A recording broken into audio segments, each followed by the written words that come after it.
why are injury rates up now compared to the 90s, right? There is two main things that we're looking at for reducing the risk of injury.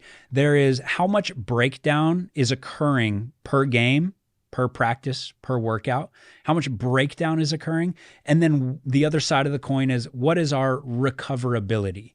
So recoverability is how well and how quickly can I recover from that breakdown. When we talk about injuries rising, let's look at these two sides of the coin. People are starting to understand that the game is way harder on the body today than it's ever been. The game in the 90s, yes, it was physical, but bumps and bruising, that's not what really leads to the really big injuries. It's more like the non-contacts that we worry about as like the bigger injuries that put guys out for much longer. Rule changes, play style changes, drives to the basket are up 30%. And we have correlations from studies showing the risk of ACL tears and a bunch of other injuries like hamstring strains. They're directly correlated to drives to the basket. Drives to the basket are up 30% since 2013. Dunks. I mean, everybody knows, you don't got to be a scientist to understand that dunking the ball is harder on your body than stopping short and shooting a little mid-range, shooting a little floater, right? Dunks are up 20%. I believe it's since 2013 as well. We're having guys go 120 on the highway and expecting the injury rates and this injury severities not to rise. Like accidents are going to go up. Accidents are going to go up when everybody is driving 120 on the highway. Players are way faster now than they used to be, and they use their speed way more in games, and they practice way more than they've ever practiced. So that's like a trifecta, right, for injuries. Every industry, the goal is performance, but with the human body, there's always a trade-off. Like the game is just very, very tough. So there is more breakdown to the body. And now if the game were played Monday and Thursday, everybody would have the recoverability to then reverse that damage. Because what we thought in the 80s and 90s, it was like, well, once damage occurs, you're done for good. The reason guys most of the time guys are retiring before the age of 40 is because just the schedule is too much on the body. It's not because the body can't heal. It's just your recoverability goes down as you age. So we just discussed one side of the coin, which is breakdown. Breakdown per game, per week is higher than it's ever been.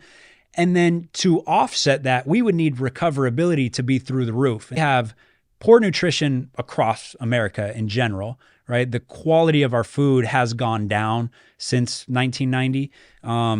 Testosterone in males has significantly dropped across the board since 1990. The quality of our nutrition, the nutrition in our soil, the micronutrients, the minerals, is lower than it's ever been. But the main thing is this: our access to low quality food that tastes really good is higher than it's ever been. It's not enough protein. It's not enough micronutrients to be able to recover their bodies at a high level. So that is one huge component of recoverability, nutrition, that has gotten worse over time. Another thing that's really hindering recoverability from the nutrition standpoint is all the different theories and myths that are out there. And most of them apply to the general population, but these guys hear it on a YouTube video or on a documentary and they automatically just try it out. They just switch to it. Whereas like in the 90s, everybody was just like, let's eat high quality food. Let's eat meat. Let's eat vegetables. Let's have a carbohydrate like at every meal. Another aspect is the sleep quality because of phones, because of the blue light from our phones, because of the constant scrolling. I think guys stay up later. I think they're hanging out in their bed, scrolling through social media, and it's really hindering their sleep quality and their sleep quantity. Because we have social media, there's this constant game of comparing yourself to other players. And this starts at like age 10. you're already looking at ranking lists. You're already looking at some other mixtape. And it's just this constant stress of comparing yourself to the next person and wondering why you're not on the ranking list and blah, blah, blah.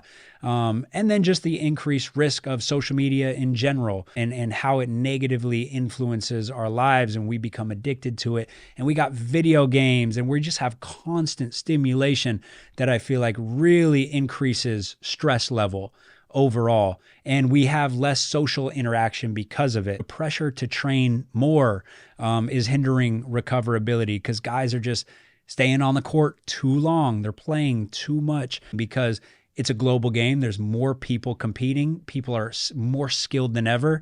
I don't think it's possible to just take the off season off. Back in the day, that was, I'm not going to play basketball for this week or this month. And so to stay in shape, I'm going to do these other things. And so I'm not going to get the same repetitive stresses, and I'm going to build my body through this cross training. Now people do all that same cross training, but it's in addition to their basketball work. And I think the human body is very adaptable. So if you make your grind very progressive, I don't think that's going to lead to excess breakdown. I think you're going to strengthen your body. But when we're making the comparison of like, why are more guys injured now versus in the 90s? We grind like year round, really, really hard from age 10. Why are injuries up? We know why injuries are up, and we can't prevent injuries. We could do our best to reduce the risk. We could do our best to reduce the severity when they do get injured, but injuries are going to happen.